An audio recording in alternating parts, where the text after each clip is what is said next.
Good afternoon po. So, meron po tayong bagong isosolve ngayon. Isang word problem. So, ano pong gagawin natin kung ganito po ang problem? So, if there are 3 roads from town A to town B and 4 roads from town B to town C, then in how many ways can one go from town A to town C and back to town A through town B without passing through the same road twice? So, medyo komplikado po So, atin pong himay-himayin yan. At atin po munang i-illustrate kung ano ang forma. So, there are 3 roads from town A to town B. So, ibig sabihin, if this is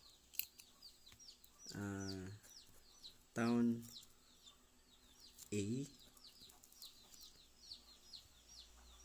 meron na siyang 3 roads para papunta kay town B. So, nandito po si town B. Then, nandito naman po si town C. So, ibig sabihin, may tatlo pong daan dito kung saan from town A, makakapunta ka kay town B. Then, from town B naman, 4 naman na daan or 4 roads from B to C. So, dito may 4 po dito na roads. Then, so, in how many ways can one go from town A to town C? So, dito hanggang dito and back to town A. So, babalik ka pa po dito. Through B, ibig sabihin, dadaan ka po dito. So, pag ikay nakapunta na kay B, pupunta ka pa kay town C. Then, babalik ka kay town A, dadaan ka kay town B. Ibig sabihin, hindi ka pwedeng sumurtcut. Okay? Hindi ka pwedeng dumiretso dito ng rekta dito. So, dadaan ka muna kay town B. Pero, without passing through the same road twice. Ibig sabihin, hindi ka na dadaan dun sa ginamit mong daan nung ikay papunta kay C. Nung ikay papunta kay C, dapat pagbalik mo ay hindi mo na dadaanan yung iyong dinaanan kanina. Okay, so illustrate po natin. Now, mula kay town A, papunta tayo kay town B. For example, ito yung ating gagamitin na road. So, ito po yun. Ito yung daan natin gagamitin. Then, pagpunta natin kay town B, may 4 naman na daan ang ating pwedeng pamimilian. So, pagpalagay natin, ito po yung dadaanan natin. Ito po yung pinili natin. Okay po. Now, kanina po may 3 po tayong kalsada na pamimilian. Ngayon po may 4 naman mula kay town B hanggang kay town C.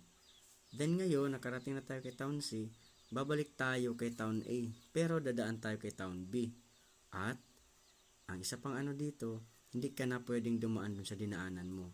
So, ibig sabihin, meron na lamang 3 ditong pamimilian mo. So, pag ikay na kay town C, pagbalik mo kay town B, meron ka na lamang 3. So, bakit po 3?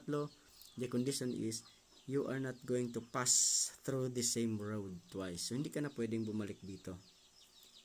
Okay po. So, ibig sabihin, ito na yung dinaanan mo. Ito na po yung iyong another choice. So, 3 na lang ang pamimilian mo at ito na ngayon ay yung pinili. So, out of 3, so, ito ang pinili mo. Itong daan na ito. Then, pagdating dito kay town B, meron ka na lamang 2 daan na pamimilian since bawal na daanan ito. So, ito naman ang iyong pinili. So, ibig sabihin, meron ka ditong 2 daan or 2 roads to be selected. So, yan po ang 2 daan na pwede mong pipilian.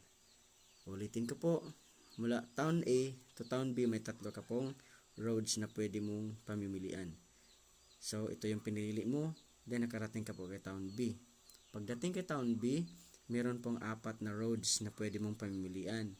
So, ito po yung pinili natin. Pagdating mo kay C, ngayon, ang kondisyon, hindi mo na pwedeng dadaanan ito. Since may kondisyon po dito na without passing through the same road twice. So, ibig sabihin, 4 na kanina, then pagdating mo dito, pauwi ka na, meron ka na lang pong 3 na roads na pwede mong pilian. So, 3 na lamang, ito yung pinili mo. Then, pagdating kay town B, meron ka na lamang pong dalawang roads na pwede mong pilian. Kasi bawal nga pong bumalik sa iyong dinaanang kalsada. So ito na lamang po. So meron ka na lamang dalawang roads na pwede mong pamilian. So dito po tayo dumaan. Then nakarating po tayo kay Town A. Now the question is, in how many ways can one go through Town A to Town C and back and forth? Na no need to pass the road twice. Na hindi na pwedeng dadaanan. Okay? So ito po yung ating illustration. Then the numbers, itong mga numbers po na nakikita natin, atin po yung eta times. So una ay 3 times 4. So we have 4 times 3 times 2. Okay. So eta times po natin yan, that is 4 times 3, that is 12. Times 3 times 2 becomes 6. Now 12 times 6 becomes 72. So there are 72 ways. Okay po. So meron po tayong 72 ways para makabalik or sa ating pagdaan mula kay Town A hanggang kay Town C, then babalik kay Town A. Okay po. So thank you po.